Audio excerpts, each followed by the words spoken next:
Hey there, comic book friends and fiends. It's Rob here in front of the Great Wall of Comics. It's Saturday. It's Slabber Day. And for you, we have back again because Man Cave's not here and Chris is here. How you doing, Chris? Good. How are you? Inquiring minds really want to know what you have against Doc. Nothing.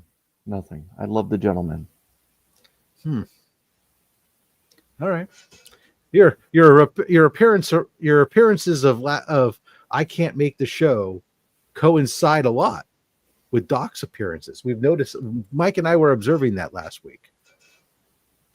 I don't play into conspiracy theories about Doc. Well, you can not worry not, for we do not have Doc with us today. Today we welcome Randy, Swarm of Comics. Welcome to the show, sir. Oh, hello. Nice to have me here. It is nice to have you here. Guys, if you're watching this on the rewind, go ahead and look for that description, but hit that skip ahead, because now is time where we obey the rules of the internet and we play Romper bumper, stomper boo, tell me do. Magic mirror, tell me today, did all my friends have fun at play? Well, the important thing is that all is well and right in the world, for Liz Crucius is first. Hooray! Woohoo! Robert Monroe Jr., happy Slabber Day, F Cancer. Wellborn, Liz Crucius and Robert. Hey, how are you guys doing? Marty Alechko, happy Slabber Day from Canada. Slabber Day. I said Slatterday. That was wrong. Slabber Day. I put too much whiskey in my coffee. Maybe that's a Canadian holiday. You don't even know. Yeah. Jonathan at Comic Avalon, happy Slabber Day, everyone. Marty Alechko kicks us off with that first $2 super chat. Here you go.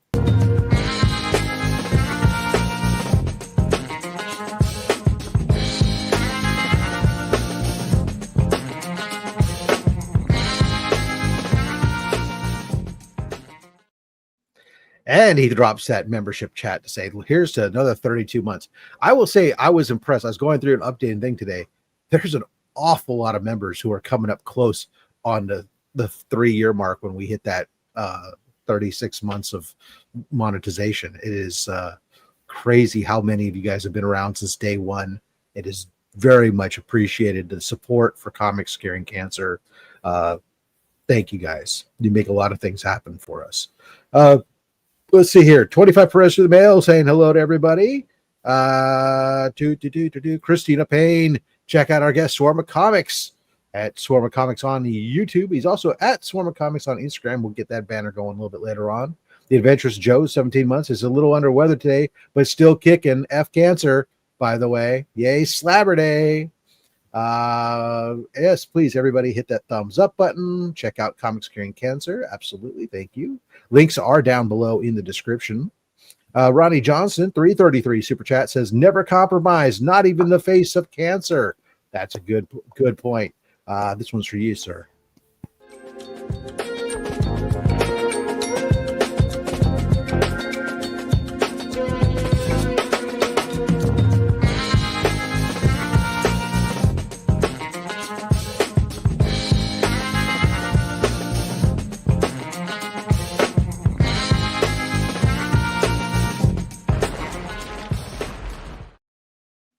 Jay knows the way, says, Rob bought Nazi werewolves from outer space at 9.8 for $99 last Sunday.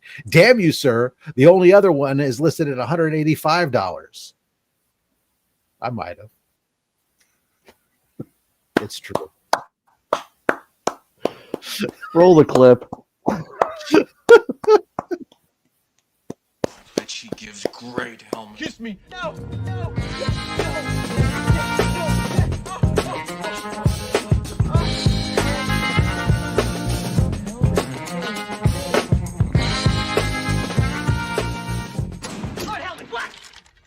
On the bridge, sir. Knock on my door. Knock next time. Okay.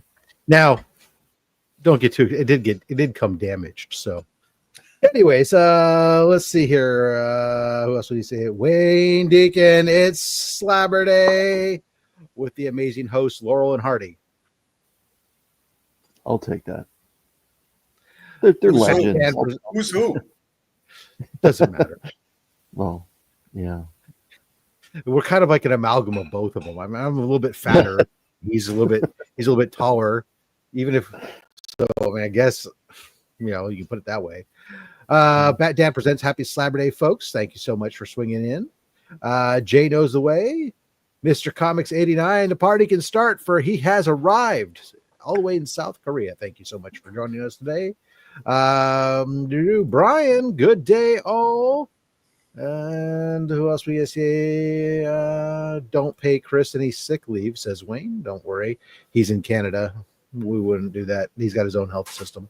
Nucking Futz says, happy slabberoonies out there. Hey, Rob, and the Canadian they call Chris, like the new intro. It's 100% all Chris.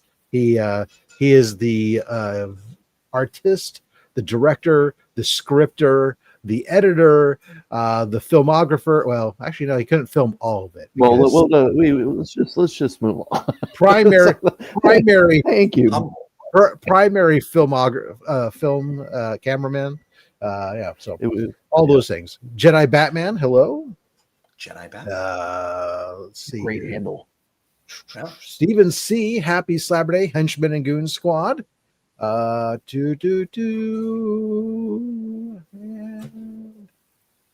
Bill Alien, hello. Australia has decided to check in. Bang! $30.99 super chat. Either somebody got a little extra bonus this week in his check, or he accidentally hit the wrong number, but we're gonna take it and keep it anyways. This one's for you, sir. You get the big one. Let's see where to go.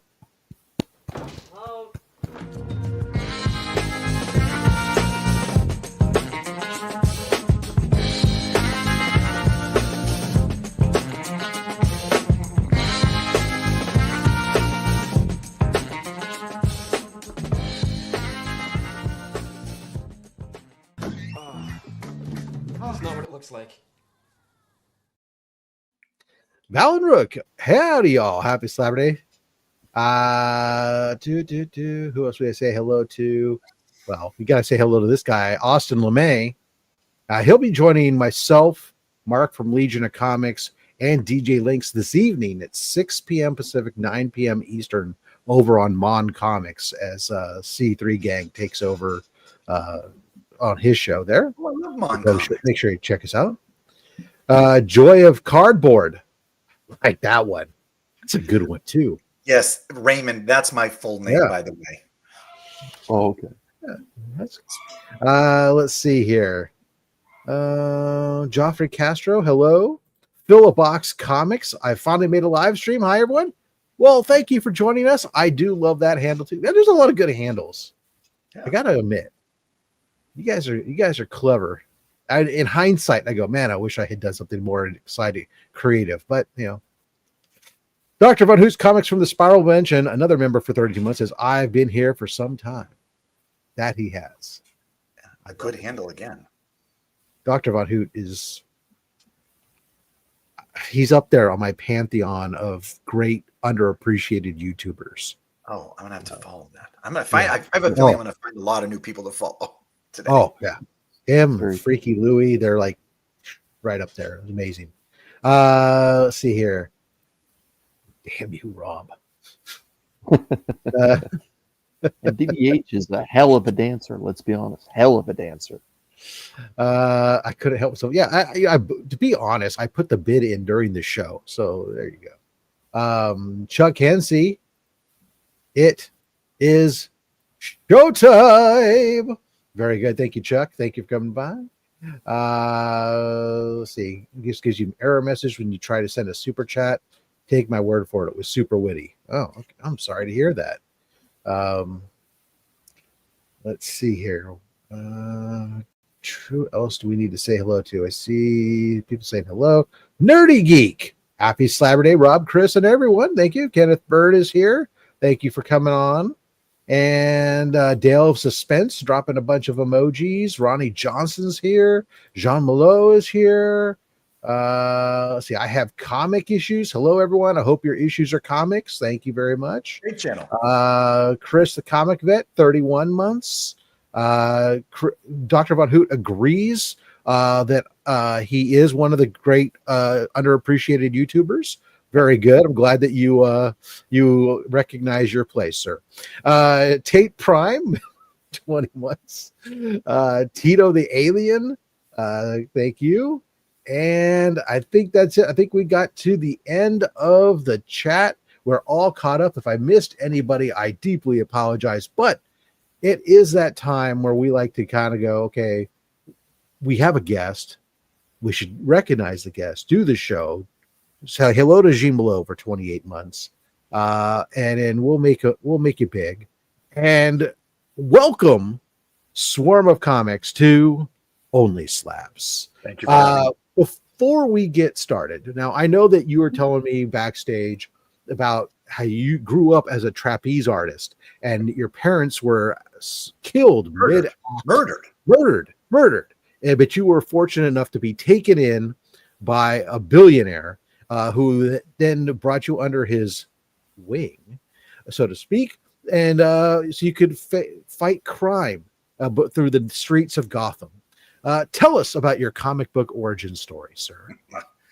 Well, I wish it would. Now that you've hyped it up so much, it's going to be boring compared to that. But I was the kid who was fortunate enough to grow up in the 1970s with Electric Company. An Electric Company, of course, had Spider-Man. Spider-Man Super Stories, Spider-Man books, Spider-Man Underoos. Great side story about Underoos if anybody wants to hear it. It's only slabs after all. Right.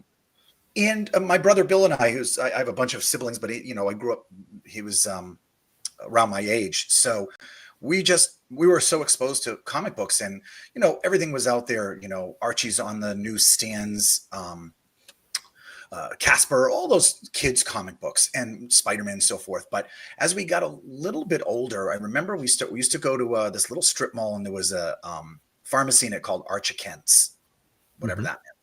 And they had a spinner rack of comics. And my brother and I would see these comics and my mom would give us some little money. Hi, Mom. And, we started seeing these amazing books on there. This is, super early 80s at this point. So we're still young kids. And we just started buying as many as we could. We didn't have any concept that there was comic book stores. It was, find a pharmacy, find a spinner rack. And so Yeah. You were getting no consistency in issues or anything like that. But, X-Men, got a little bit older, G.I. Joe. That was a big thing because we loved the little G.I. Joe toys and things like that. Star Wars. So Star Wars all over my arm. I don't know which way the camera goes. Yeah. No, people were already talking about that. What? Yeah, people already were shouting out your artwork on your arm. Oh, yeah. You can see it there. Yeah, look at that. I'll show Yeah. that. It's still a work in progress. I've got a little Darth Maul there. So that's what it was. It was picking up comic books and just being exposed to this, comics already in pop culture. We think about comic books now as finally breaking through. You aren't a nerd anymore if you enjoy comic books and these things, and you were picked on and beat up as a kid, but they really were a part of pop culture back then. We were watching the Wonder Woman TV show, Linda Carter. Oh, my goodness. Ooh. Right? Ooh. I would have to say, if there was a question here about my first crush, probably Linda Carter as one. A lot of it. That is a tough one between that and Christina Bach. Catherine Bach. Catherine Bach. Sorry. From Dukes of Hazzard. Yes. Yeah, I mean, I was a Wilma Daring on Buck Rogers kind of guy. Oh, well, there you go. That one too, Aaron Gray. Right? Yeah. Mm-hmm. So again, not a super exciting. Excuse me, I'll be back in a moment. I'll be in my bunker. But that's what it was. And my brother and I, we ended up moving out of the city into the suburbs. My mom got married to my stepdad, Larry. Hi, guys. Hopefully they're watching. And we discovered from a neighbor that was a big comic collector that there was a comic book store. We live up here in New England. It's called New England Comics. And it was like going into the Hall of Justice and the Super Friends. I mean, there's a whole store full of comic books. Yes, Linda Carter. And I don't mean to correct him, but Linda Carter's with a Y, L-Y. Just throwing that out there. Samantha the Witch. Okay, yeah. I was more of an Adrian Genie than Yeah, Samantha. Barbara Eden. Yeah. Yeah, Barbara. I heard Barbara Eden was. Yeah. So that's really where it started. Just nothing super exciting, but we had a blast reading comics, and when we just became obsessed, we read these things a million times. I remember my stepbrother Mark, we used to want to read them, or my brother Bill, and I think I used to try and charge them a dime to rent my comic books so they could read them. I should have become an entrepreneur. So that's awesome. Yeah. Yeah, I thought that's very cool. We want to real quick. I want to get, because they're already giving. You're missing the super chat. I'm not missing the super chats, guys. I'm not interrupting a conversation to get to these. But Dr. Von Hoot did get it to work. He said, testing, 1, 2, 3. Cancer sucks. Followed it up with, it worked. Have another one in celebration. Thank you so much, Dr. Von Hoot. We appreciate you. And wouldn't you know, this one's for you. That beautiful bean footage.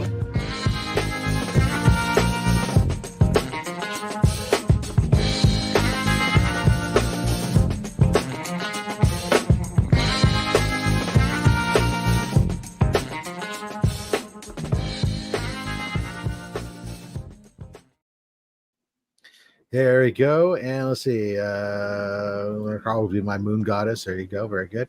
Very cheeky. All right. Perfect. All right. With that, then let's go ahead and get into that first book. What's the first book you decided you want to share with us today? All right. So I didn't put them in a super good order. So we're just That's great. It's better just to have like no order whatsoever. Let them. I love it. Little catch as catch can, if you will. I wanted to. Do you mind if I interrupt for a minute before we start? Go. Knock yourself out, as long as you don't show raw books. No raw books. No. Only slabs. No, hold on. No Pokemon either. I don't even know what. I just learned that it's not Pokemon, it's Pokemon. So I don't have any. I don't know. Okay, good. Then you're welcome to be here. I'm a scotch too old for that. Pokemon. I was just going to mention really quickly, because we were talking about handles, and it sort of in my mind went down a rabbit hole. But I'm Swarm of Comics, and the reason I'm called Swarm of Comics is I did this channel just on a whim because I started my journey of getting books slabbed, and I'm in a band called Swarm of Eyes. We're a heavy metal band. You guys are welcome to check that out on YouTube and everywhere. Not trying to do self-promotion there, but that's where the name come from. That's what the show's all about. What's that? This show's all about self-promotion. Swarm of Eyes. But Swarm of Eyes, what we do every year is we participate in a benefit for Pancreatic Cancer Action Network. And we play in a club in Massachusetts called Kodo. It's in Salem, Massachusetts, with Bewitched, we mentioned earlier. And we do that once a year. And, it's a pretty small club, but we still, on average, I think we raise like $1,200 for that every year. Everybody who puts that on and participates in all the bands. So I just want to mention that is that, my band has also supported this. So I love that you guys do this. I just wanted to mention that. No, that's awesome. Okay. Guys, go check out Swarm of Eyes. And if you're in the Massachusetts area or whatnot, or make sure you guys, New England area, maybe check out when they're doing this event and go swing on by and say hello. Yeah, thank you. I appreciate that, guys. All right, we're diving into the slabs here. First slab is, backstage, Rob said to me, feel free to tell the story. You don't have to worry about rushing and everything like that. I said, oh, don't worry. It's Randy. For anybody who's ever watched my videos, there's always a story. There's always a story. Matter of fact, I was going to tell you both, by the way. At any point, if you just do this, I'll know that means, Randy, land the plane. We need to get, Oh, don't worry. We have our ways of. We have our ways. Yeah. So, when I was a kid, one of my favorite books, again, back to when we were little kids, and my brother Bill and I loved Daredevil. We just loved Daredevil, and at some point in our travels throughout collecting comic books, we discovered that there was another Daredevil. Yeah. That was not our Daredevil. And of course, our tiny little 12-year-old, 11-year-old brains are like, how can there be two Daredevils? What do we mean golden age? How old are comic books? Like, as far as we were concerned, comics started with Spider-Man, and went forward. What is this? So, I'm sure most of the people who watch your streams and your channel know this, but, this was Daredevil. He didn't really have any superpowers. He had boomerangs, and they kind of fudged around with his origin story. Originally, he was mute, and there's even an issue where he becomes a boxer, I mean, Daredevil, a boxer, his dad. I mean, I feel like Stan Lee was, stealing a little bit there. But so Wait, this, hold on, wait a second. hold on. You're not Stan Lee and Marvel Comics might have borrowed I from don't other comic book contents. I don't mean to say anything controversial. I'm sorry. From the Golden Age? So this is actually his big villain was the Claw. I don't know which way my fingers to go here. And this was actually the death of the Claw, who really actually Joy of Cardboard. Yes, some good I've tried to boomerang you need superpowers. I'm gonna be so distracted by the great comments down there. Fill the Box Comics would play down in Connecticut for Cherry Street Station down in Wallingford, Connecticut, and a bunch of places down there. Oh, I know Wallingford, Connecticut. Wallingford, Connecticut. Believe it, you're not. Wallingford was founded by my family. My family, we originally settled at the colony in New Haven, established the colony in New Haven. My family broke off from New Haven and established Wallingfords. That's amazing. I have an old map of a map of the original township of Wallingford, showing all the plot lands, who has what, and all this other stuff. Yeah, Well, that's amazing. So funny that I happen to mention that, but yeah, I don't hear Wallingford mentioned hardly ever. Ever, right? So this Sorry, was Chris. I mean, I had to try and pick up a Daredevil when I started collecting and starting picking up books. So I didn't. I actually did have this slabbed. Some of the books I didn't. Most of these books I'm going to show you, I did have slabbed. There's actually 2 center wraps missing in this one, but they still gave it a blue label. So I was a bit lucky there, I think, instead of a green label. The death of the Claw, back then, villains really did die. He made some appearance much later, but when the people died back then, villains died, they actually died. So I was so excited to be able to pick up a classic Daredevil with this like 3D looking outfit here. So that was my first one. Like, that's what it means to me, because for decades, I was like fascinated by this Daredevil, and I finally found one. They were never in my comic shop. They just weren't there. You didn't come across these. So I picked this up. Now, of course, the little kids down here ended up taking over the book, and Daredevil wasn't even barely featured in his book at one point. Superheroes were passe at that point. So that is the first book. That's true. Gently throw that on the floor. I didn't have a plan for where to put the books, only where they are stored. Yeah. They're protected in plastic, right? No, the Daredevil. I remember when I've got a couple copies. Remember, I got a copy somewhere up here that's meant to be given away at some point in the giveaway bin, but I got to figure out where the heck I've put it.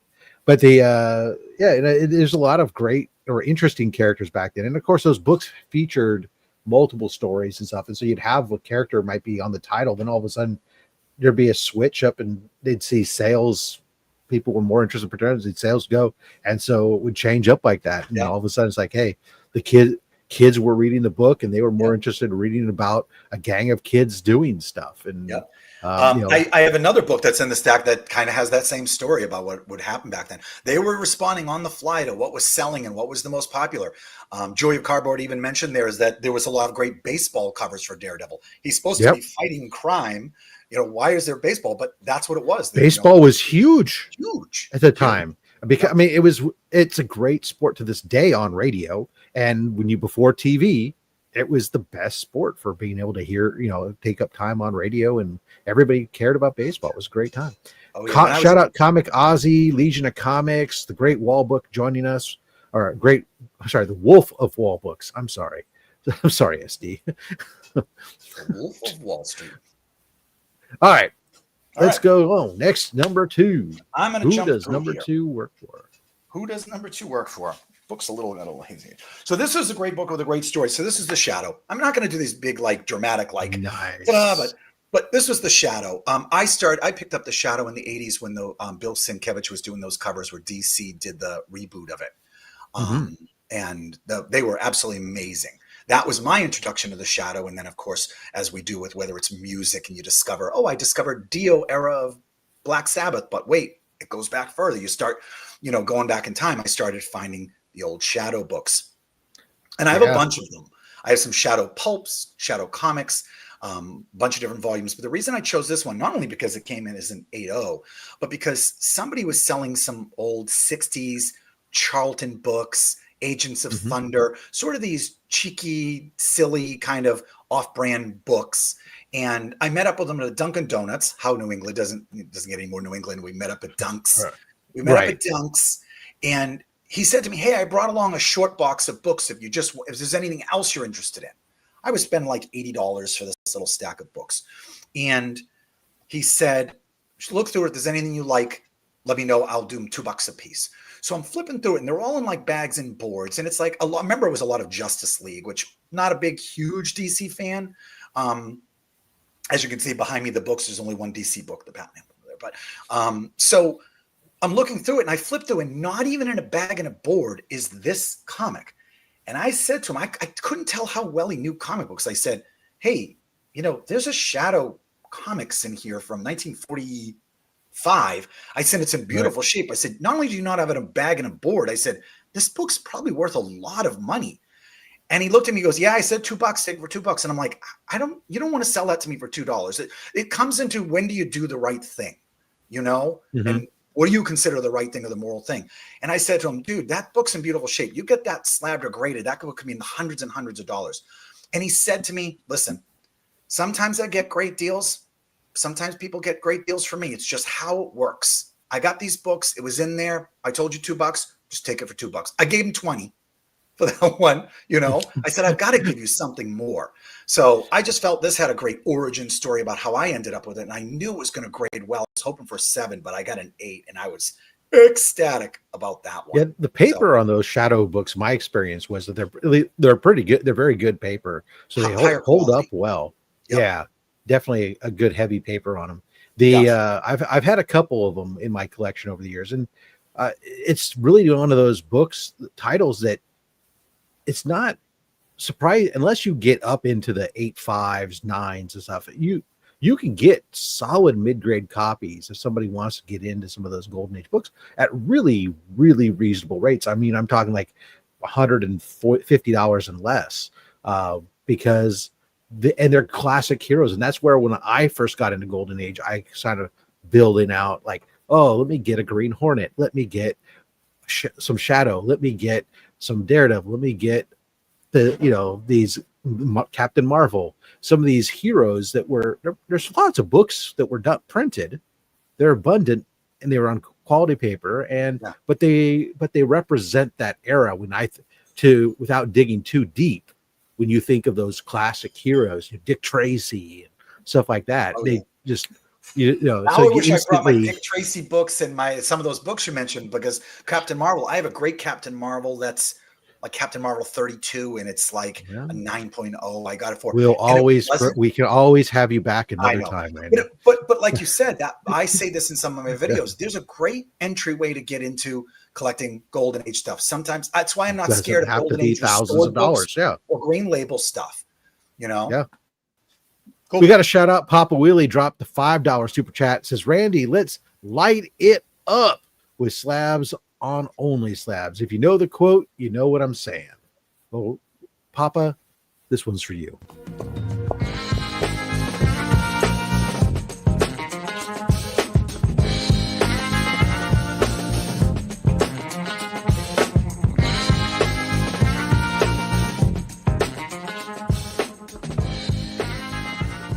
I'm very conflicted about how I'm supposed to feel watching this.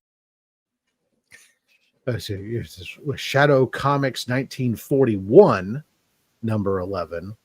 This was 1940. This is a different one. There's a lot of different volumes of Shadow Comics. Yeah, the way they did things with volumes back then was more like pulps and less like comics. This was volume 4, number 11 from 1945. But I still think I vaguely remember this was at least $300 book. Yeah, in a 8.0 definitely would be. But when you get down to that 5.0, 4, which is solid. There's a lot of books that you can get for about $100-$150. Great way to get in, and even less. I mean, you can pick them. I picked up a bunch of stuff raw, usually for $50 to $80. It's amazing how the quality books you can get. All right. Moving on. Next up, guys, this one means a lot to me because of, again, I mentioned earlier, what a Spider-Man. I would say my number one hero of my whole life has been Spider-Man. Proper job. His look, I hate to, I know how cliche it's become, but when you're a young kid and you're a geek, you're a dork, you can identify with Peter Parker better than you could Clark Kent. I just can't. You just couldn't. And we've heard that a million times, but we hear it because it's actually true. Plus, I mean, his outfit was just amazing, and we love Spider-Man. And then this book came out, and this book came out and changed everything. And as far as I was concerned, this type of change didn't happen in comic books. You didn't get a black costume on. Great Scott. You just didn't. I mean, that was maybe Wonder Woman's outfit. The good guy in black. What's up with that? Yeah.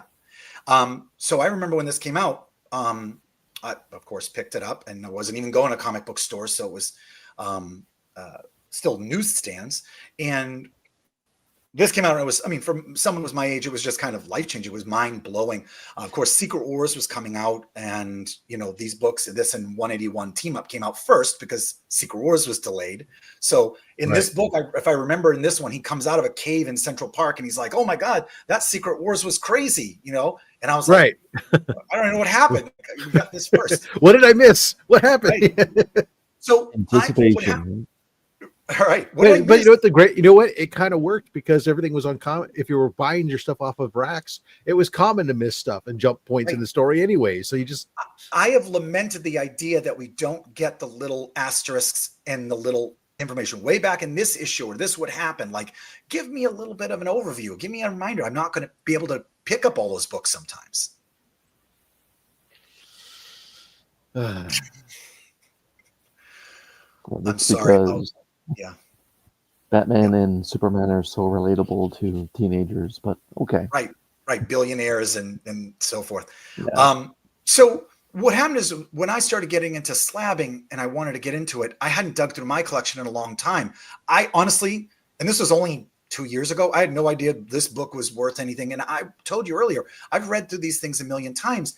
And before I sort of went through them, I said, I want to pick this up. I don't want to spend a ton of money on it.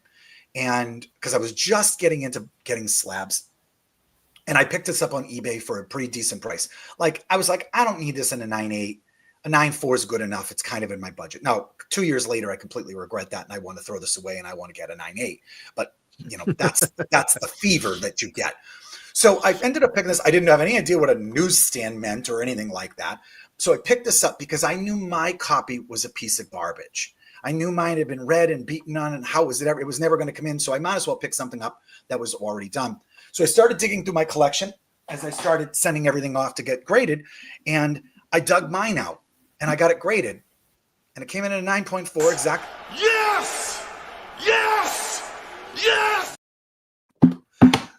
So now I have two of the exact same book. maybe I sell them and get a 9.8, whatever it is. This was one of them is my original book. I think you'll still probably need some cash in addition to selling 2 9.4s to get a 9.8. Maybe. So this one's my original book, and this is the one that I bought on eBay. So that was kind of the funny story about me rebuying it.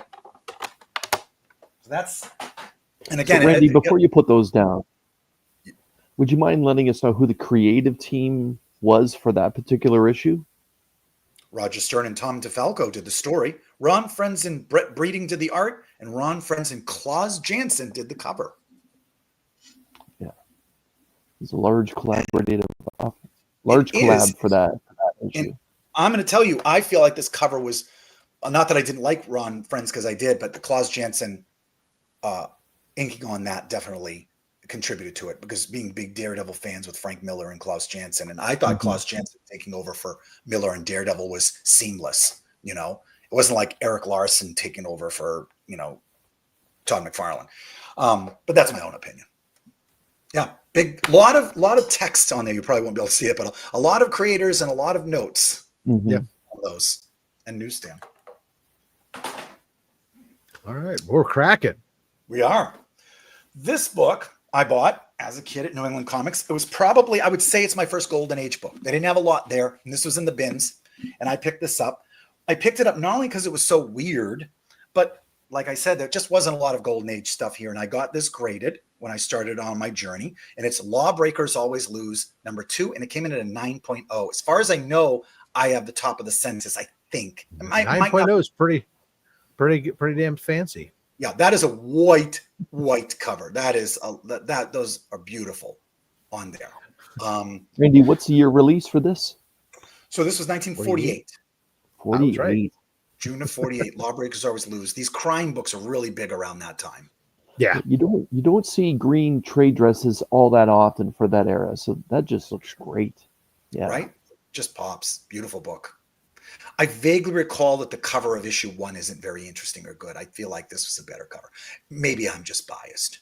So this was my first foray into picking up something Golden Age. I mean, the idea, everything was Superman, Batman, Wonder Woman, the Hulk, Wolverine. I mean, X-Men ruled our lives. Superheroes stuff, right? Superheroes. But there's a ton of stuff that's not superheroes Not. in the Golden Age, because there's comics that were written for all ages of folks. Yeah. Mhm. Yeah.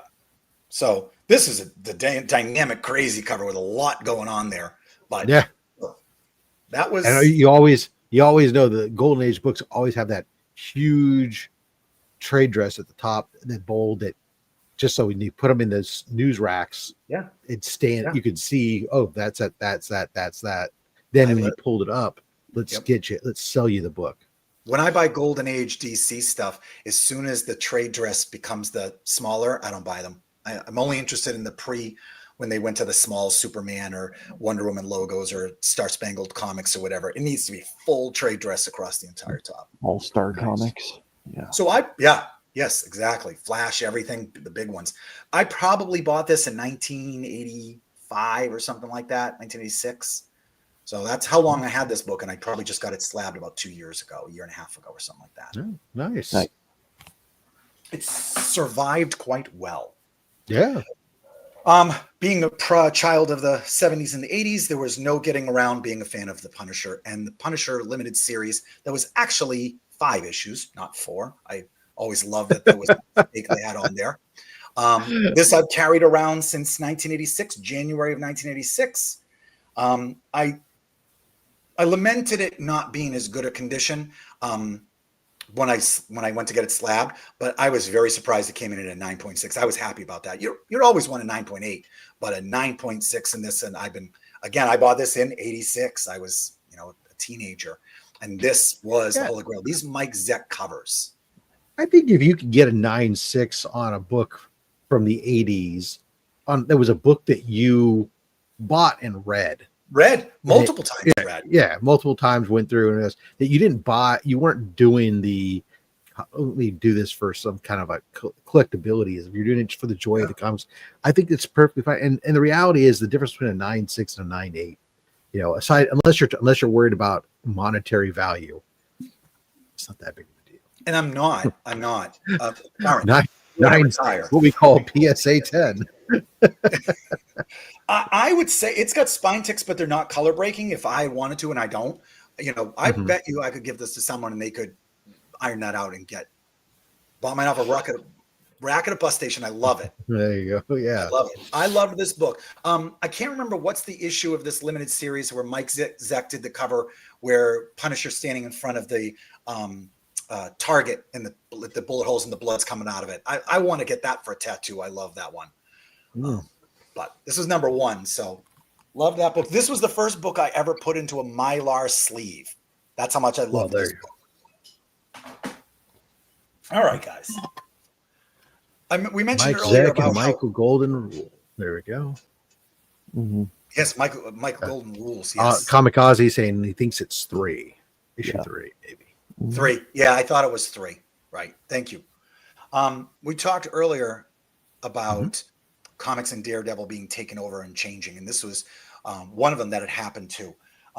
It went from being a superhero and comic book to a horror comic book because that's what became big. So this has been a new love of mine recently. It wasn't something I remembered when I was a kid. It's just in the last couple of years, and I've accidentally been putting together a run of it because they aren't overly expensive, like we talked about, and the run's pretty short before it turns into a horror comic, and then I can't afford those. So this is the Black Cat. Nice. The darling of comics.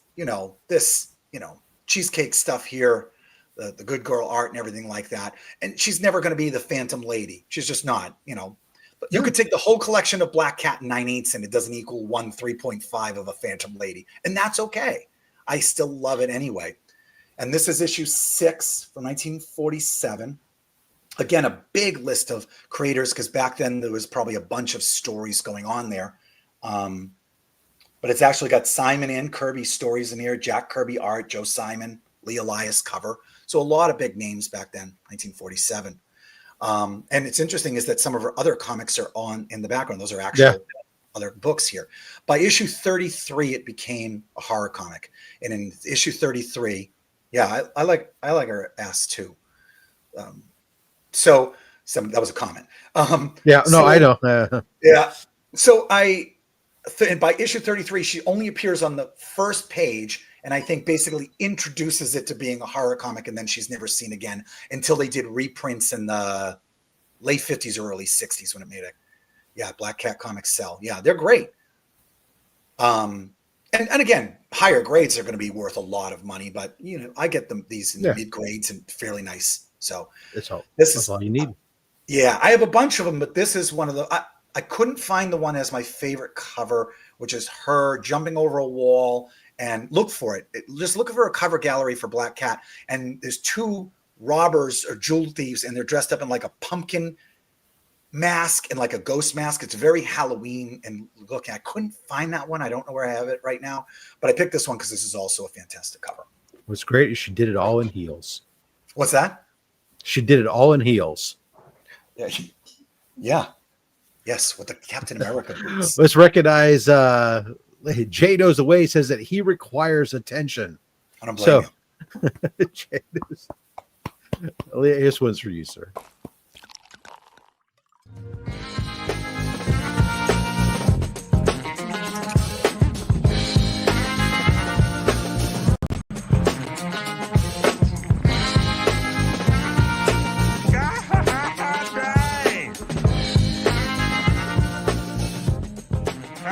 Time I ever asked for anything I really wanted. There you go. Yeah. And then DVH comes in and says, yep, those Black Cat horror books are really pricey. And there's a lot of books that even, that would start off even horror, switch between horror and other stuff. Because I mean, I know I obviously read and collected elements of Unknown, and of course these were later on in Silver Age and stuff. Unknown and Strange Adventures, and they would start off as like sci-fi, and then they would switch to horror and stuff. And they'd continue on, and obviously people know Tales of Suspense and Tales to Astonish, and all those started off as horror and monster books and switched into superhero stuff. So it's Even Captain they America. were hold on, ready for it? They were trans comics. There you go. It transformed. Nobody was sad. No. All right. Anyways. All right. Sorry. No. I'm going to jump to. Unfortunately, let's do like one more, and then we'll pause and do a giveaway. How's that? Perfect. This will be a great one. This is Amazing Spider-Man. Banger. Yep. Banger. Another one that I had in my collection, and the reason I didn't get it graded is it was missing the tattoos. And a lot of people think they're missing the tattoos. I don't know if anybody's actually gone in and looked. If you look at the back page and you see the little envelope. Yep. If you take the envelope and you hold it up to the light, you'll see the shape of the tattoo in it, because it just feels like it's just a piece of cardboard, but it's not. It's an envelope. And they think they're supposed to see the tattoo, but it's actually inside the envelope. So then if you hold it up to the light, you see that outline of it, it's in there. So I bought this. Again, I didn't even know I was buying a newsstand or whatever. But this was life-changing. This was the first time that I remember in comics there was a gripping storyline mystery. I mean, we were, on the edge of your seat trying to figure out who was the Hobgoblin. Of course, they ruined all that. I think Comic Tropes somebody has a great video about how they ruined it. The reveal of who was supposed to be Hobgoblin. But great absolute book from my youth that had a massive impact on me. Child of John Romita and John Hussein. Yeah. Randy, would you mind reading us the right side of the blue label for that particular issue, sir? The one that says the first appearance of the Hobgoblin, manufactured with tattoos, insert and sample. Yeah. Wonderful. Yeah. Papa Willie drops another $5 super chat. Says that Mad Spidey requires attention. Says he isn't winning no damn comics today. Wow. So full of yourself and confidence. But, hey, Papa, this one's for you.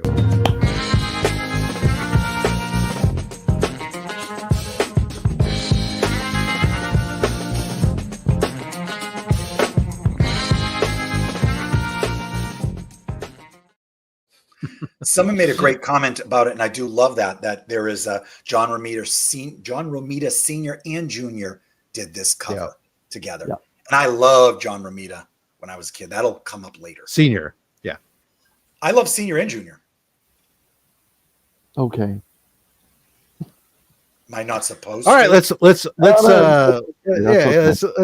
welcome everybody back to our break. I don't know. Welcome OnlySlabs. It's time for our break here, a little bit where we're going to first kick off and thank everybody all for the super chats that are still coming in. All those, of course, go to support comics curing cancer.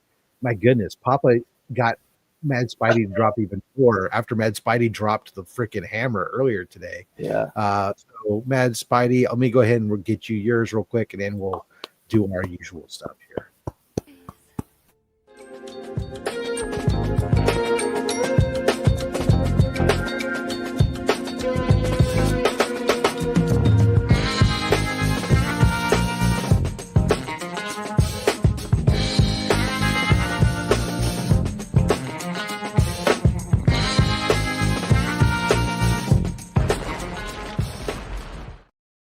Legion of Comics is JR fan. Let's freaking go. Let's Early see. John Romita Jr. Wait, yeah. Okay, I'll give you that one.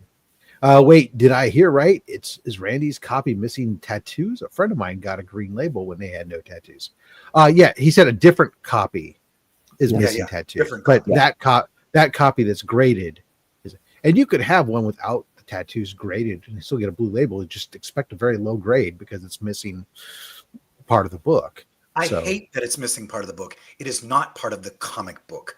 It doesn't affect story, but still.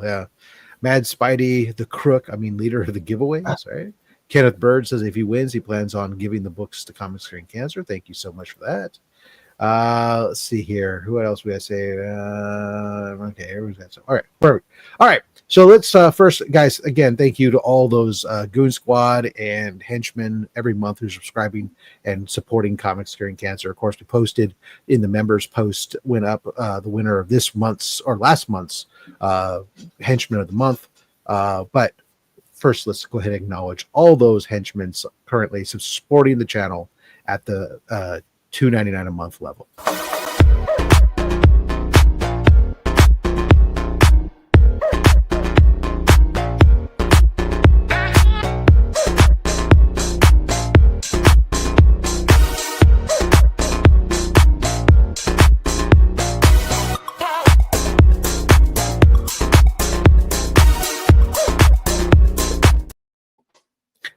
That's weird. It goes on like that. Guys, Swarm of Eyes. Hashtag Swarm of Eyes. If you were here at the beginning, you understand what we're talking about. That's Randy's band who does a show benefiting cancer research. So, guys, check out Swarm of Eyes if you're into the metal scene. Meanwhile, that will be our hashtag, the phrase that pays, if you know what we're saying. It is. So we're going to give away 7 pulls from the greatest weekly giveaway box on all of YouTube.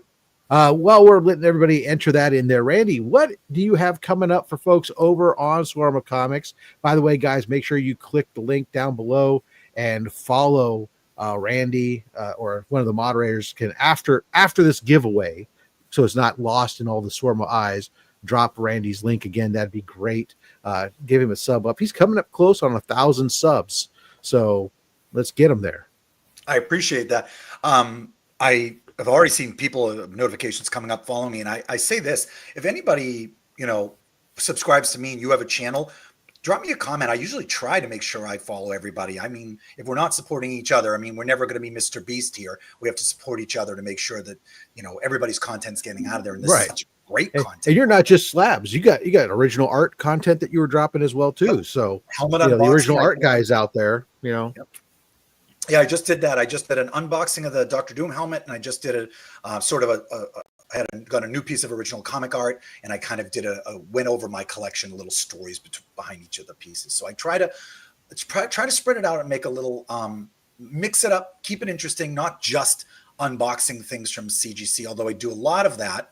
But coming up, I'll sort of collect books that I pick up in auctions, or I buy from a friend, or I pick up the store, and I kind of stack those up, and then I kind of do an unveil. So I've got one of those that I have to record this weekend, and that'll hopefully come out next week. So it's kind of like I call it an unboxing, and hope people don't notice it doesn't say CGC and they still watch it, because that's the buzz one, the CGC. It's in this land of creators, you try to figure out how do you get a following, how do you get these subscribers, and it's obviously supporting each other in this such great channels. Rob's channel is actually one of the first that I came across. And Rob has his little headphone on. I noticed he was the only one who wore headphones. And he had that little microphone right up there, and he's got that deep voice. And I was like, this is almost like an ASMR video talking about comic books. And that's why I just came across him in my, the algorithms he popped in there. So I followed Rob's channel for quite a while. So that's what's coming up with us. Hopefully a new video. I'm trying to do one once a week or once every other week on a Fridays, lunchtime. Your brain is fried. Time to watch YouTube and stop working. Excellent. All right, Chris, how about yourself? What's coming up over on the comic book channel? By the way, guys, despite the fact that people are having problems doing some shipping stuff, this channel still ships our winnings anywhere. So 55 of you guys have entered, 73 people watching. Go ahead and feel free to enter. You don't have to, but feel free to. Chris? I'll enter right now. I do have a question for Randy. Randy, what type of metal does Swarm of Eyes play? Are you guys into thrash or like what? a thrash metal band, but Okay. we try to pull influences from lots of different styles. I hate to say that because it's so, wishy-washy, like, well, we do this, we do that. But we're writing songs, and I'm getting influenced by listening to this new doom metal band with these big, slow chugging riffs. I'm like, let's write a song like that. So we've got the slow chugging, heavy stuff. We do punk cover songs, stuff like the Misfits and things like that. And our original stuff is definitely in that thrashy stuff. I'm the vocalist. I do growls, screams, yelling, and heavy stuff. There's no actual singing. I save that for people with actual talent. Never say I'm a singer. I'm the lead vocalist. So we're limited by what I can do. Honestly, I hold back. The guys in my band are amazing musicians. Like, I feel blessed to have them in the band with me. So yeah, I would say it's a thrash metal stuff. If you like Metallica, if you like Slayer, if you like bands like that, a little bit of death metal, a little bit of doom metal in there, you'll dig our stuff. Cool. Yeah, thank you. All right, let's go ahead. Chris, I'll come back to you in the second half now. You wasted your time. We're going to get into spin it to see who wins. It wasn't a waste to me. No, I know it wasn't. But absolutely. And that's right. I have time for him in the second half. All right. But I have to keep my internal chronometer has to keep the show moving. Lay in the plane, Randy. Ladies and gentlemen, 5, 4, 3, 2, 1. Wheel of Shit. Our winner of this, the first pools, is Banger Silver Eagles Coins and Comics. Congratulations. Let's go ahead and remove that there. And here. All right. Now, Randy, you're going to be pulling the books for them. We're going to pull 7 books in total. And I should tilt my camera down just a little bit more here. So what we're going to do is you're going to tell me either 1 through 10 from the front, 1 through 10 from the back, or we'll just do some back to front action. You tell me where to stop, and then we'll pull the front book, back book, and book. I like the back end, baby. Go all back. All back, okay? Yeah. You just want to take the 7 books from the back? Yeah. Oh, okay. 1, 2, 3, 4, 5, 6, 7. We straight to the. Expecting me to want to jump around, but I don't. I won't. Give me that. Yeah, you went straight to the back with no lube, baby. Okay. Yep. He doesn't want to mess with your internal thermometer anymore. No, I wanted to do the thing that wasn't expected. And Rob even said, "You sure? You sure you want to do that?" Yes. Yeah, be honest, I don't ever Thanks, Dave Prime. All right, well, there you go. Silver Eagles, you get 20 Annihilation 2099, Silver Surfer 2099 featured there, and that is signed by Ken Lashley. Nice. I've heard of him. Good guy. Some Wolverine, Black, White, and Blood, issue number cover. 1. Here's Wolverine. That's the banger. Oh, here we got some bangers now. Okay, here we go. Jackpot and the Black Cat. This is signed by Celeste Brennan. Nice. That other black cat. Yep. How can there be two? That's why she has We've white got New Gods, first appearance of Black Racer. Nice. We just call him This Racer. issue number 3. Yeah. New issue 3. We've got Thor, first cover appearance of Throg. Throg, the best nickname ever. Love Simonson's work. Oh God! And all the ways down to his signature that looks like a dinosaur because he loves dinosaurs. It's just the best. Oh, Stegman does that too. Yeah, he's got the Stegosaurus. Yeah. Yeah. We've got Infant Crisis number 3, first appearance of Jaime Reyes. Oh my! You may know him as the Blue Beetle. Yeah. And this, our final book, super banger. Punisher 2099, first appearance of Jake Gallows as the Punisher 2099 in all its foily goodness. Yes. Nice. Nice. That's what I'm talking about. That was a good bet. That was a good roll. All right. I need to find Post-its. Chris, run the show for a second while I find my Post-its. All right, Randy, you ready to roll? Let's get into the second round here. All right. This one has a good story behind it. Been keeping an eye on auctions, estate sales, online estate sales. I don't usually drive around to them, but I saw one. And when you start getting the emails for these estate sales, they just got these big cleanouts, and putting them online for auctions are just, there's a billion of them.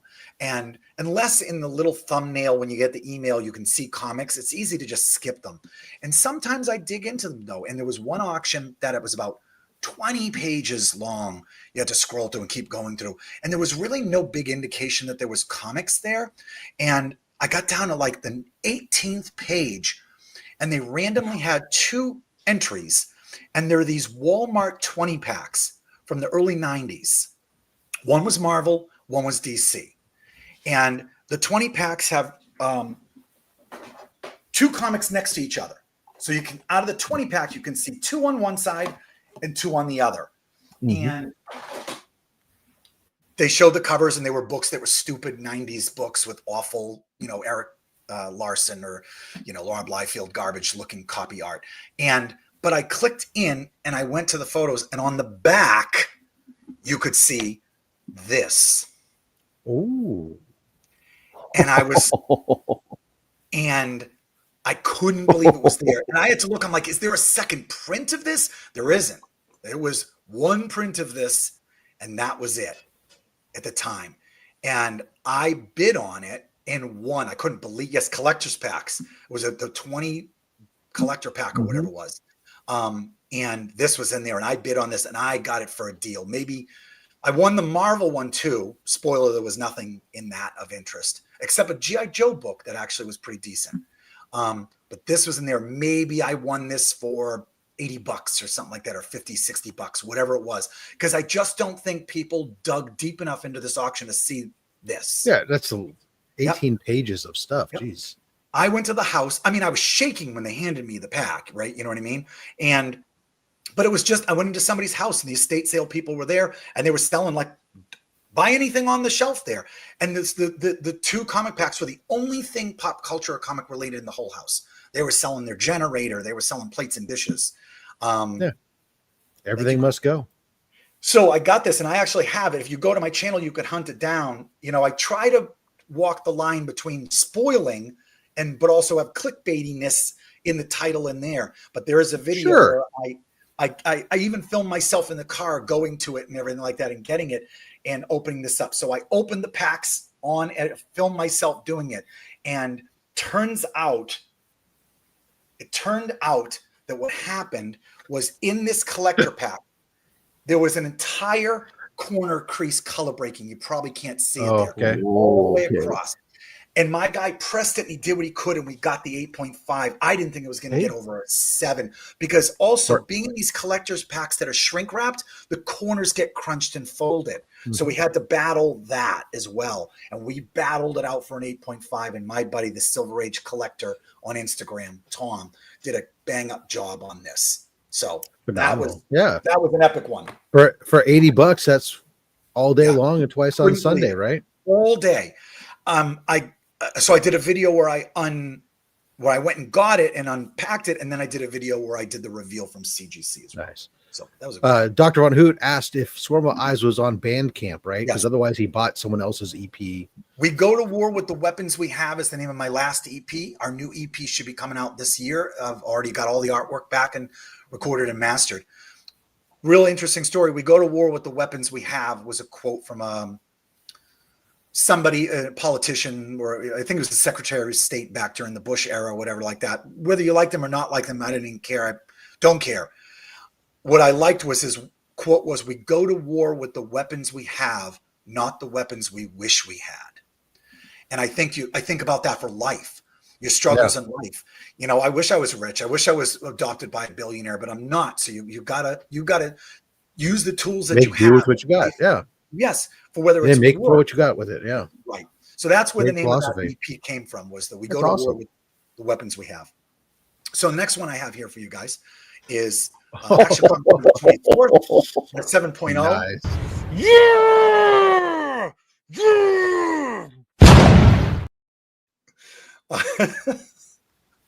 I picked this up. I actually found this on Facebook Marketplace, and I don't know if this might be the only thing I've ever actually found there that was worth finding.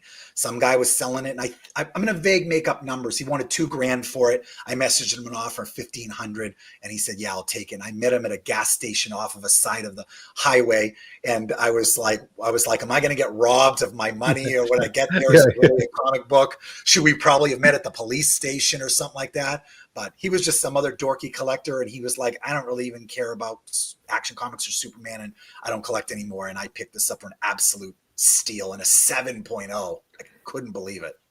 Yeah. Oh, that's phenomenal.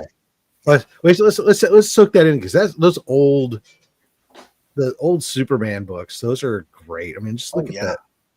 With a symbol on his chest, the way it was back then. Somebody said Kool-Aid apparently, and Superman said, "Oh yeah, oh yeah." Apparently, bicycle tires. Yeah, there you go. Yep. U.S. Royal Riders. That's a different one. We don't get that ad very often. I would tell you, this is a pretty dirty book. This is I don't know how old the slab is. I know the number's pretty low, but this book is pretty dirty. I would be tempted to crack in this and have a pro. You know, it's probably like $300 to do, but I bet you this would get higher than a 7. You know, if they did a good dry cleaning and everything like that, and didn't get a or with so like the guy I've used in the past on some of these older books, you actually use like similar to a substance similar to like Play-Doh.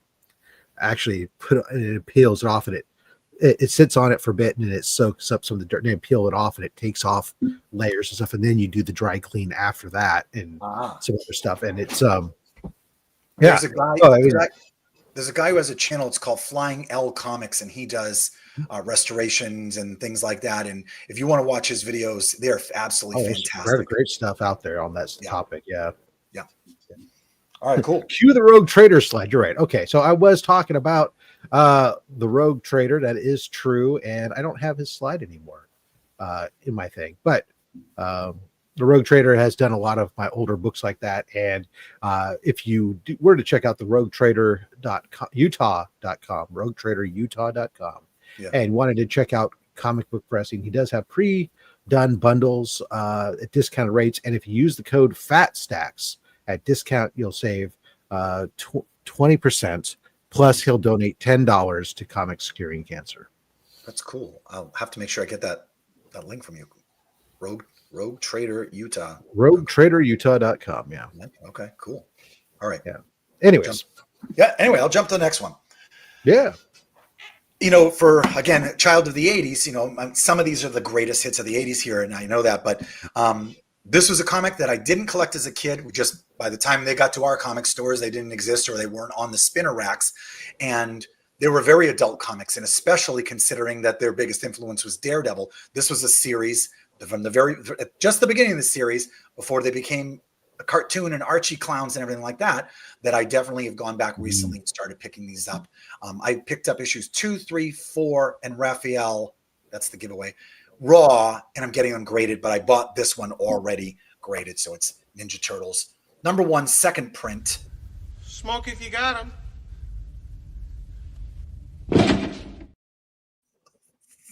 I like Turtles.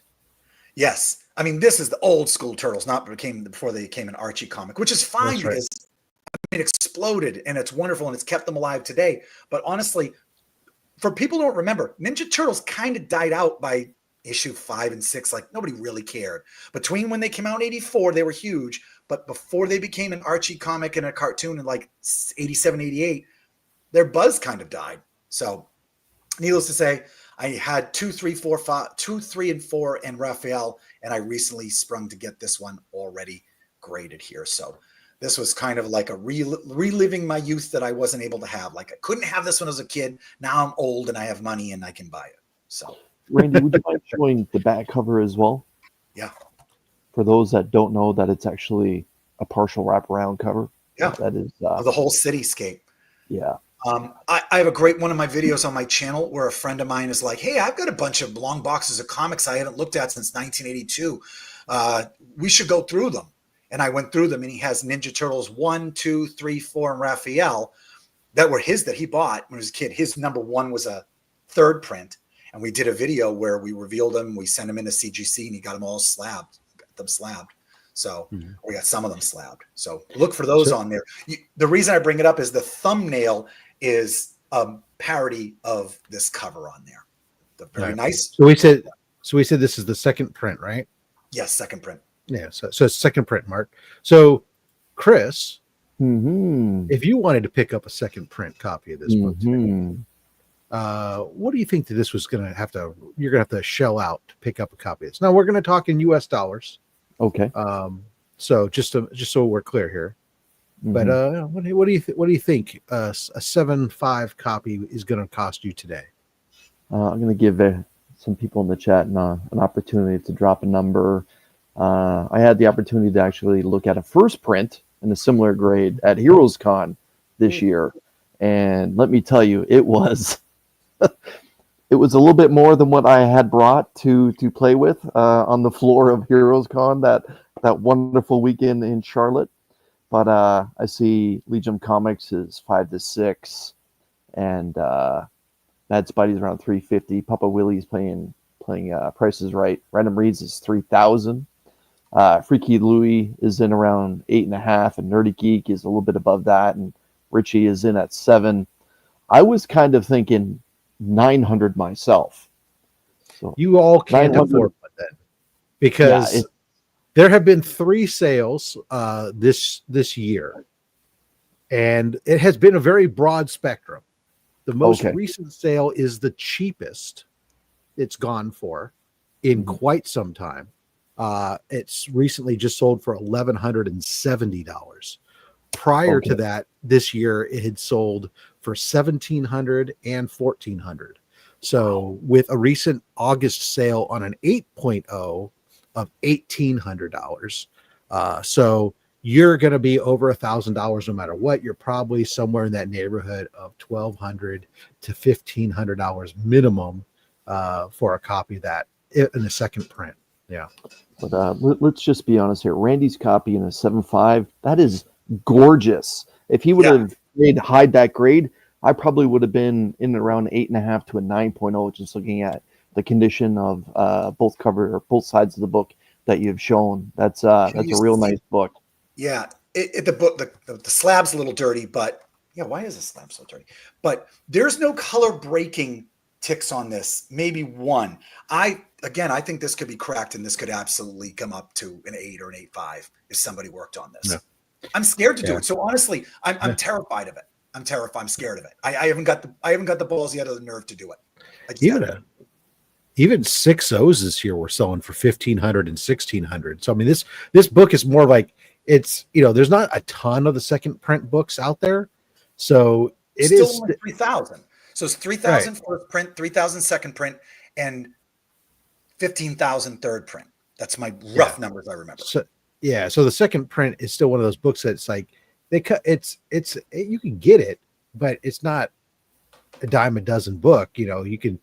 So it is kind of like it comes up, and it's going to have a wider range depending on what it's up, what the grade is when it comes up. I mean, also this year, to give you guys a reference, a 5.5 sold for actually this month, a 5.5 sold for $660. Oh, well, fans are hardcore when it comes to issue 1. There you go, boys. Yep. All right. Well, anyways, let's move. We'll go on from the turtles there and on to the next book. Yep. This was a book, not my original copy.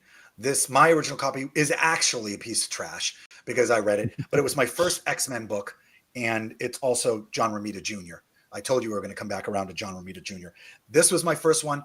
Back to the full trade dress and catching your attention on a spinner rack. This caught my attention on a spinner rack. Worth nothing. Mm-hmm.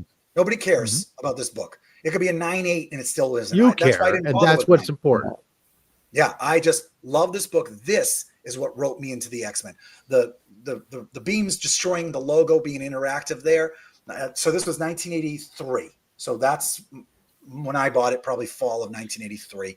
This was my first X-Men book here, 176. And then, of course, I became a rabid collector and tried to buy as many as I could. But my original copy is junk, so I rebought this already graded. But that cover is so dynamic. I feel like John Romita Jr., love him or hate him now, because those Daredevil covers now are awful. But this stuff back then when he was working on X-Men and some of that Spider-Man stuff was top quality stuff. It's almost night and day, like two distinct different art styles that he penciled in from the X-Men days of the 80s to where he is now with the ASM and Daredevil. You're right. But that's an incredible trade dress. That's one trade dress I found Marvel never really played with that much when it came to like breaking it like that, like what they did there. I can remember obviously the Incredible Hulk with that famous one of Todd McFarlane splitting his trade dress, but yeah, the X-Men one was kind of you don't touch that one because it's number one consistently monthly. But yeah, what do you have next for us, Randy? All right, what I've got next for you here was my first foray into buying expensive Golden Age books. It was sort of I was super nervous. I remember when I was probably on Heritage Auctions, and I remember hoping somebody outbid me. I remember the instant regret before I actually won it. I was in the lead. It was like, you're the top bidder. And I was like, oh God, I might've made a mistake. Somebody please pay more money for it. I also feel like I overpaid, and I'm okay with that because I wanted it. This is going to trick you for a second. I love the Spectre. And I grew up as a kid when DC put out the Spectre reboot sometime in probably 83, 84, somewhere around Adventure Comics stuff. Yeah, exactly. And I love that. And of course, he started in More Fun Comics, and I can't afford any of those, but I have a More Fun Comics 69. Holy cow! With Spectre's at least in there, and he's up in the corner. But of course, we've got Dr. Fate, and this is just an absolutely banger of a cover. I mean, that trade dress is enormous. That's half the page. That's half the cover. More. And I love how the layers. The fact that Dr. Fate's layered over the dress. Yeah. Well, I love that. So this is from 1941. This is from Jerry Siegel and Gardner Fox. They do stories in there. And Howard Sherman did the cover and the art. So There's actually, I love these little notes here because Chris has asked about a couple of them. There's a half-page ad for Flash #1 in there. In here. I like when they note the things like that. There's some great ones that are like, where they'll be like, oh, there's the preview of, Wonder Woman #1 in the ads in there. And again, a lot of people have thoughts on this plastic tomb. I can't see that ad. I mean, I could look it up online and find the pages in a PDF, but I want to protect this so I don't get my greasy mitts all over it when I'm eating chili dogs. No, but I'm with you. Yeah. That was my big first nervous sweat through my shirt pickup of a Golden Age book like that. This one is going to be. What was that? Go ahead. I said that's a great book. Yeah. Yeah. Beautiful cover. Someday I'll have one with a Spectre on the cover. Someday. This one is kind of obvious because I've talked about Spider-Man so far and I grew up, but I was never able to get this book when I was younger. Oh my. And again, it was a compromise. I would have liked a higher grade, but I just didn't feel it was worth it. This presents really well. And I remember being Randy, I was going to say, Rob and I are so happy that you brought this. And again, everyone that's watching, we have another Jackal fan on the show. This is incredible. Again, the #1 most frequently shown book on OnlySlabs, a history of the show and its previous volume, is ASM 129, the first appearance of the Jackal. Thank God for the Jackal. Changed the 90s when it came to Spider-Man. Doesn't matter if it's spectacular, web, or even amazing. If it wasn't for the Jackal, you wouldn't have ASM or Spider-Man the way that you do. Yeah, you wouldn't have Ben Reilly. You wouldn't have Kane. You wouldn't have any of those guys without the Jackal. God bless the Jackal. Yep, he's credited their first Jackal right there. Yep. And I also find it interesting that the credits say the first appearance of the Punisher, but then also say Frank Castle. Yeah, well, that's because in the case of the Jackal, they're not going to say Warren Miles because his first appearance was as an ASM 31. That's right. Yep. He just doesn't become the Jackal. Yeah, he's a professor at Empire State University and stuff. But so he's in that first appearance along with Gwen Stacy and Norm Osborn, all in the same book. Very important book in the early Silver Age Spider-Man. I had my old copy. I got graded. I got a 5.0 on it. Yeah, he wouldn't become the Jackal, the greatness that is, until this issue. He'd die a few issues later, but it was a short run. When you're such a bright star, you burn out fast. You're right. He made a big impact, the Jackal. But when I remember being a kid and wanting to buy this, and it was up on the wall comics at New England Comics, and it was probably $15. How was I going to afford that? Right. I'm trying 50 cents on comics. True. How many monthly comics could I get for $15? That wasn't a book that I would get.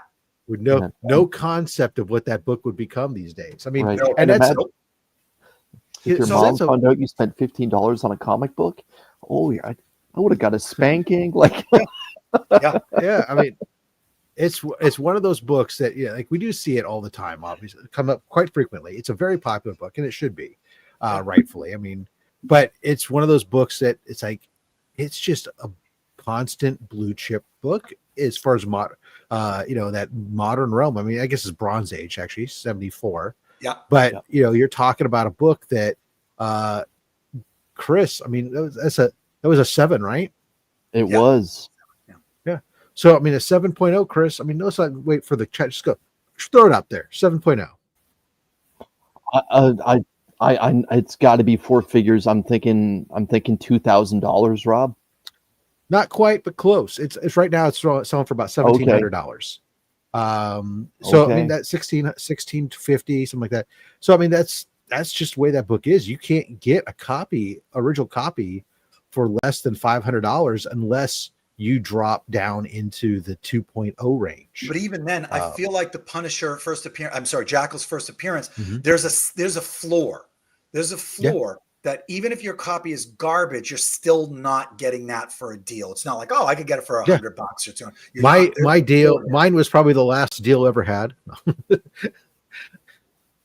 I have a copy that's a low grade that I picked up at Heroes Con Raw that for a really good price, but it still was several $100s. So don't get me wrong. It was wasn't like I stole. It was like I bought it in a dollar bin or something. Yeah.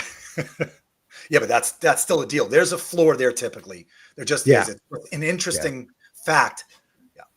All right, moving on because I know I'm. You want an affordable copy? Go get the Marvel Comics Marvel reprint. Tales. Marvel Tales reprint. Yeah, the red cover. I'm gonna make version. a video at some point, and I just have to do the research, and I'm very lazy. That's a big thing about me. Is I have the second appearance of the Punisher, which is Amazing Spider-Man 131. And I have it in an 8.5. It's beautiful. Second appearance of the Punisher, 8.5. And I'm going to tell you, it's almost worthless. Maybe it's worth $100 or something like that.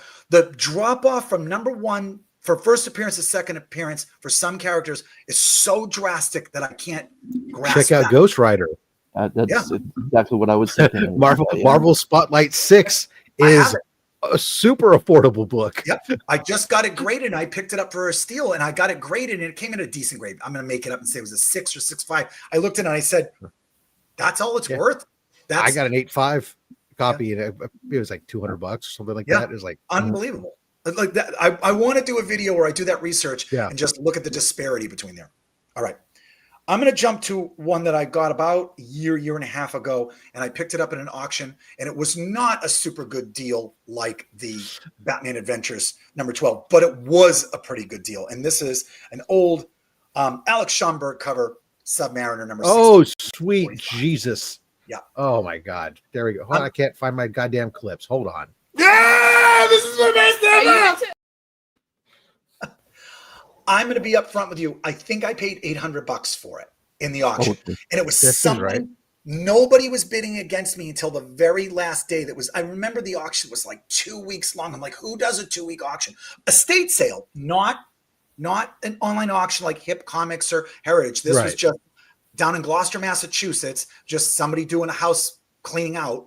And this was in there with a couple of others. I won a bunch of others, some of the war stuff, but I didn't get those graded yet. But I was in on this for like $300, and I was like, this is not happening. There's no way this is happening to me. And the last 10 minutes, it started going up, and I remember I think I won it for $800. And I graded it at 4, and I'm going to guess it could be worth $1,500 to $2,000 depending on the auction. So I'm definitely way ahead on it, but. Yeah, and I just love it. Schomburg always made his heroes really big. You see how much bigger Submariner is there, and it's still wartime. Submariner, so this is still 1945, still wartime, spring. Yeah, so that's when you want that Schomburg stuff and these hero stuff. Captain America, Human Torch, Submariner, wartime. That's when Submariner, the golden age Submariner, that era. I've said it many times. People know that is my favorite Submariner by far. I love those books. Yeah. I just wish I could afford to collect a lot of them. Yeah, and I wouldn't be able to if I didn't get this absolute, just sort of a steal. I think it was a pretty good deal. So I was a little bit disappointed in the grade. I thought it was going to come in higher. I thought it was going to come in at a 5. Well, but I have no problem with that book in a 4 or 5 type. I don't either. And you're right. I mean, it's hard to tell 100% because there aren't a lot of sales on those books. When you look at them, all you can do is you can say a 4.0 sold last year for over 2,000, right? And this year a 6.5 sold for 3,000 almost. So Ryan from Automatic Comics has a good mental calculator of where he puts the difference in book, because he does that a lot where he has to figure out, well, how much is his book worth? They've only had 3 sales in 10 years. It's this grading, like what's the difference between if my book's a 4 and a 6.5 sold for this much, and does this back? There are some better tools. Like I've said it, I've talked about it before. I'm using Spot Quickening and Cover Price is not the best tool. There are other tools. Go Collect had a really good calculator where they filled in the blanks based on other sales and other books of that title and that age and what the typical logarithmic scale of pricing was and popularity and all these other things, and we're always much better at it. But anyway, I want to interrupt myself and say to everybody, hello. By the way, I haven't really said it, but hello to everybody joining. Thank you for letting me be a part of this. You guys are so fantastic. I love this, and this has been a lot of fun. Red Bull gives you wings. Red Bull also gives me diarrhea. There's something in it, and I don't know whether it's chlorine, caffeine. Well, there you go, guys. Yeah, sorry, oversharing. But Third person OnlySlabs. All right, we're let's do another book, and we are running up on the back end here, so we'll probably have to do one more book and call it a show, and then we'll have to set up another appearance for you down the road. All right, then I've got a few left, so I've got to filter through. Let me change. No worries, you do that. Sorry, we can do two if you need to do two. We can do two. I'm going to do two. You're stuck with two. Sorry, everybody, hold on. I'm stuck. You're stuck with two. This was when I was young. It was my first big boy book, I would say.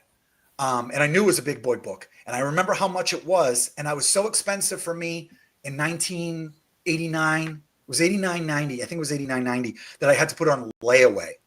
And I got it graded. It was one of the first books I got graded. And I was devastated when I got the grade. And I absolutely am still considering having it cracked and resubmitted because I'm angry about it. Like angry about it because I know it's in better shape now. But it's the first modern appearance of Captain America.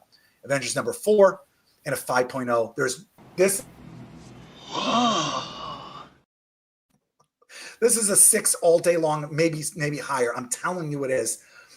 But I bought it for $80 and I had it on layaway. And I've had it ever since 1989. That was my first big boy book. I remember I couldn't even pay the $80. I had to. My friend Mike Hemian worked at New England Comics, and I'm still friends with him to this day. I think it's got really good colors on the cover. There's no big spine creases. There's no Marvel chipping. It's in really good shape.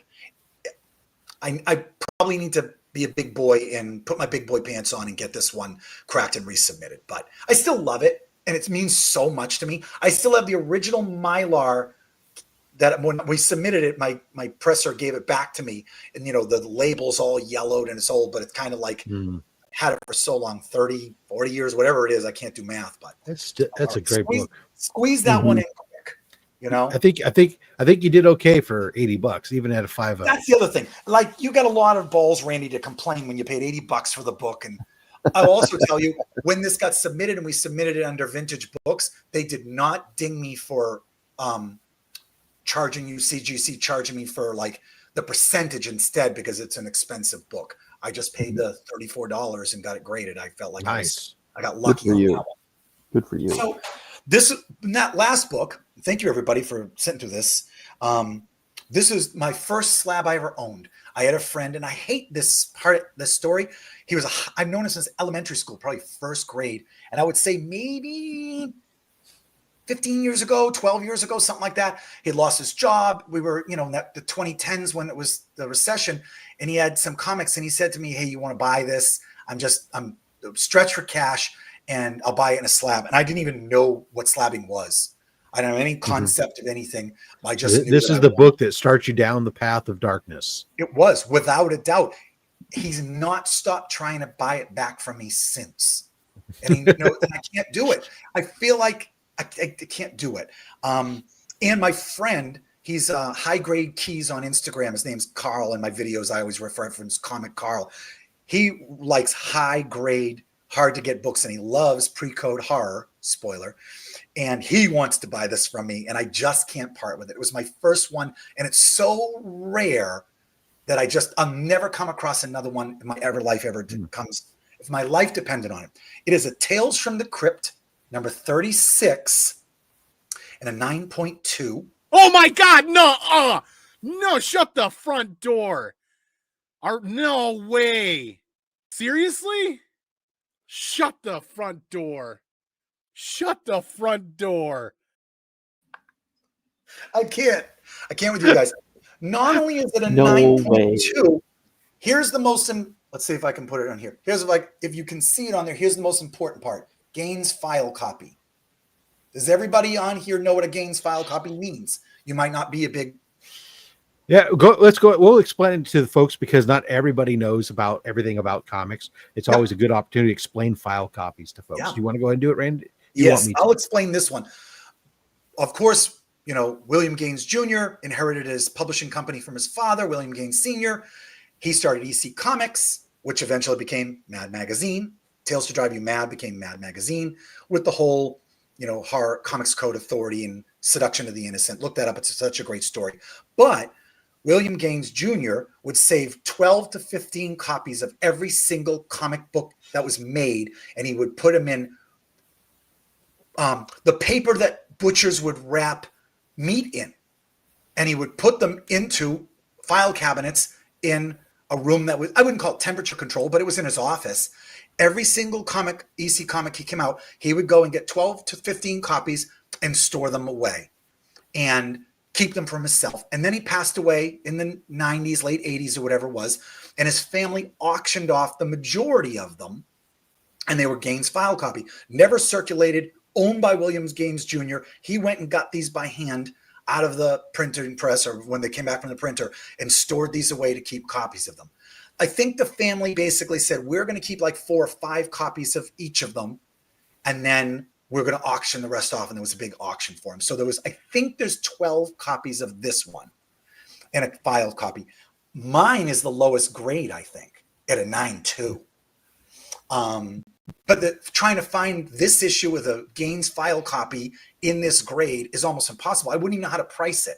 $3,000, $4,000, $5,000. Some people say something like this, find the closest copy you can and then double it because it's a Gaines file copy. So that's sort of the abbreviated. I'm trying to rush through it. So I'm sorry if I rushed too fast. No, it's all right. We unfortunately, unlike network television, we don't have a hard stop. We can go over. Wants to hear me all day, but we have the overrun. Yeah. So beautiful on the back, beautiful copy. And you see how thin the slab is? That's how old this slab is. Yeah, that's the old. This is a new slab. I don't know if you'll really be able to see it, the difference. Yeah, the old slabs, you can practically sneeze on them and they'll come apart. Yeah. Yes, and I'm definitely afraid of that. And back then they didn't have the what's it called? Why am I fanning on pedigree. It's not a pedigree. Yeah, so the advice from most people is resubmit this again and just have them reholder it and get the pedigree label on there. Sneak this in. This is a pedigree label. I have this. Is what the pedigree label looks like now. I happen to have a Captain Midnight number 38, a 9.2, but that's what the label would look like. So the only problem is the cost. They're not going to rehold it for the $15 reholder fee, right? They're going to reholder it, and they're going to want a percentage of the current value and stuff. And it's like, oh, yep. So that is the first slab that I ever owned out of desperation for my friend who needed the money, and I feel terrible about it, but also, that is one heck of a way to acquire a book and then hold it over your friend. I agree. But that's one hell of a way to start your slabbing journey. Yeah. Phenomenal. Yeah. Excellent. Thank you so much, Randy, for bringing that and sharing that with everybody. I know people excited. We had Jano the way threw up that $5 super chat, said thank you for a great show. Let's get you this one for use.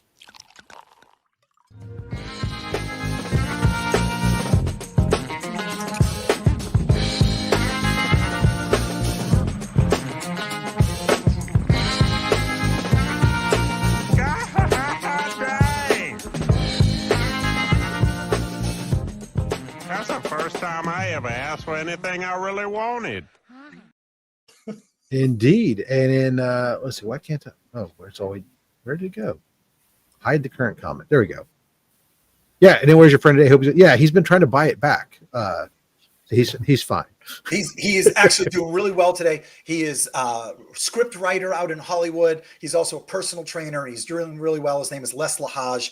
He's a fantastic guy and a beautiful wife. He's doing just fine today. Awesome.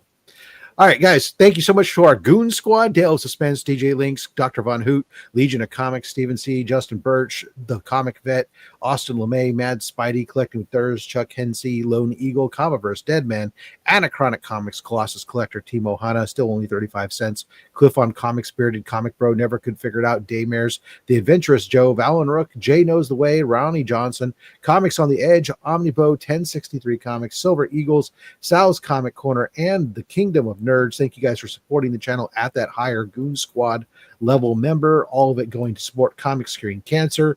The big event, October 24th through the 26th. Make sure you're going through your collection, see what it is that you are potentially going to be able to donate to help out the Comics Curing Cancer. That is coming up so quick. We need to get all the donations in within the next essentially 4 to 5 weeks. And right now, we're a little late. So take a look and see what you guys got. Tune in tonight at 6 p.m. to check out over on Mon Comics, the C3 Takeover Mon Comics Big Five Live, as myself, Legion of Comics, DJ Links, and Austin LeMay join Mon Comics to help to do his entertainment bit, but also to help promote Comics Curing Cancer. Let's get our phrase that pays, ladies and gentlemen.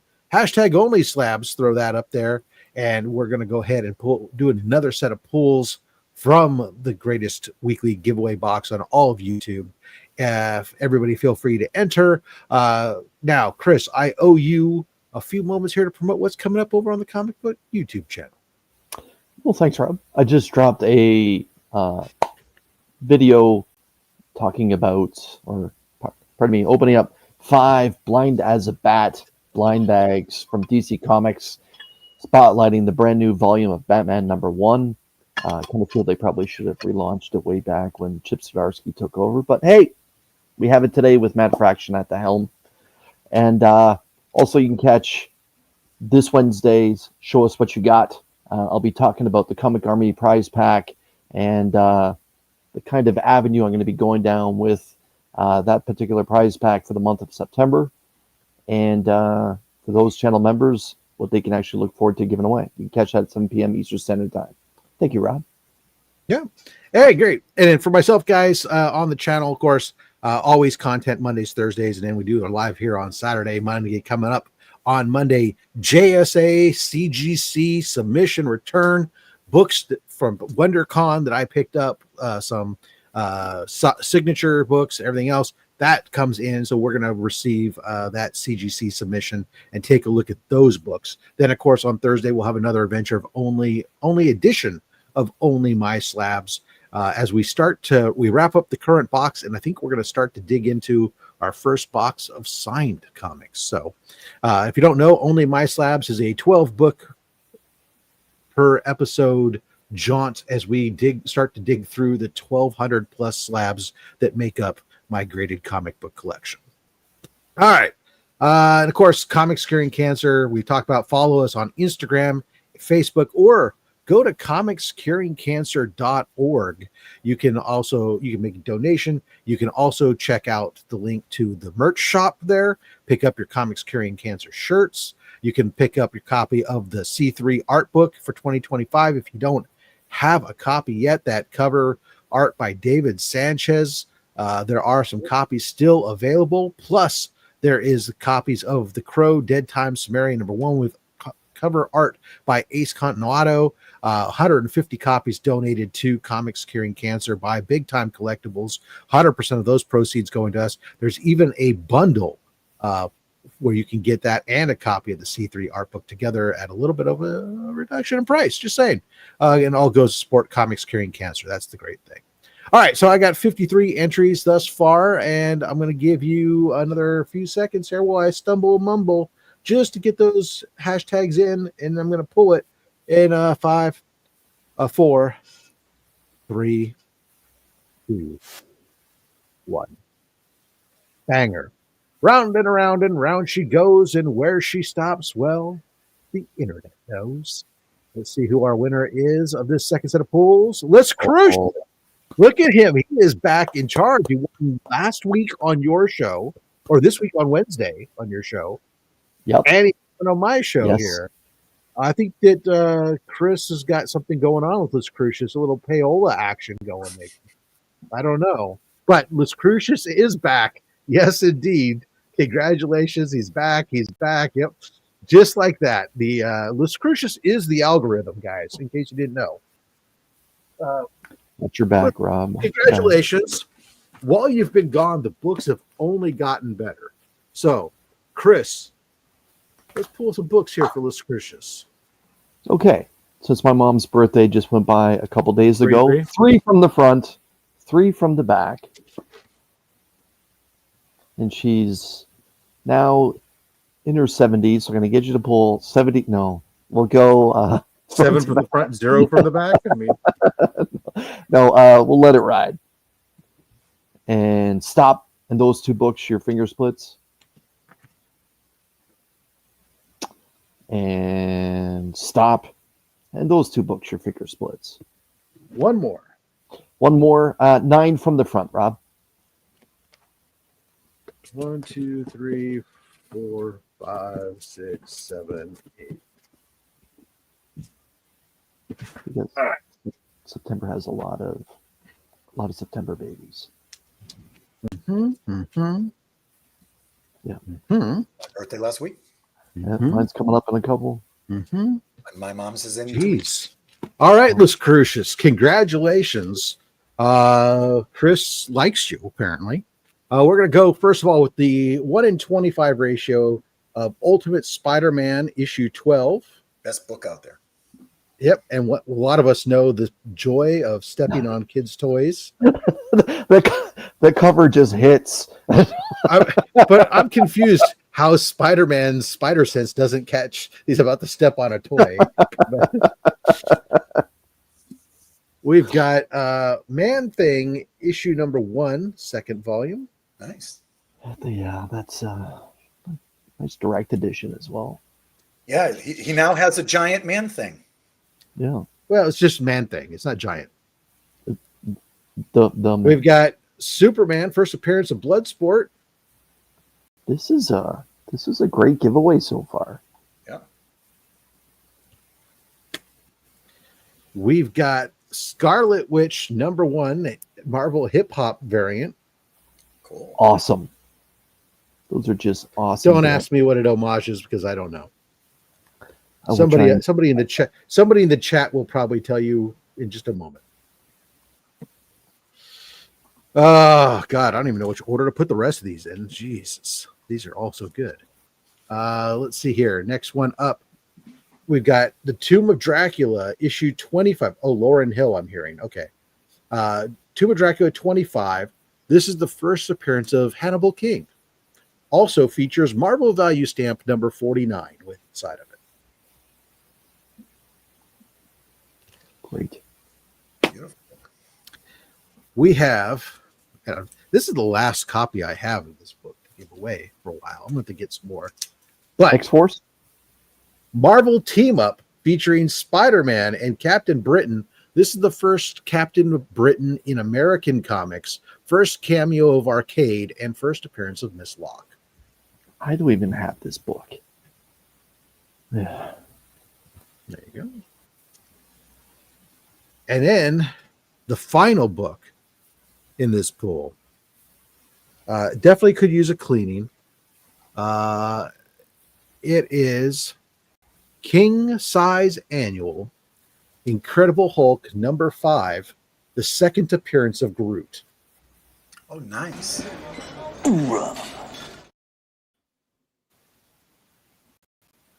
There you go.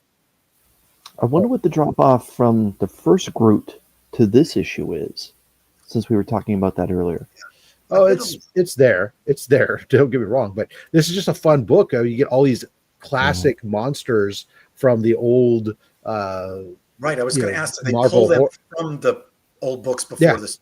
Before yeah, these are all monsters that used to be in the old Tales of Suspense and those types of books and stuff that they make their appearance here together in this Incredible Hulk annual. So there you go. Yeah, what the friend says, Mad Spidey. Everybody look. Yeah, it's about a 4,000% drop off. First Groot is very expensive now, so he's probably somewhere correct. That is going to do it for this episode. Guys, don't fret. OnlySlabs is back next Saturday, and we'll be joined by Big Daddy's Comics. So come on by and check out the show Big Daddy's Comics next week here on OnlySlabs.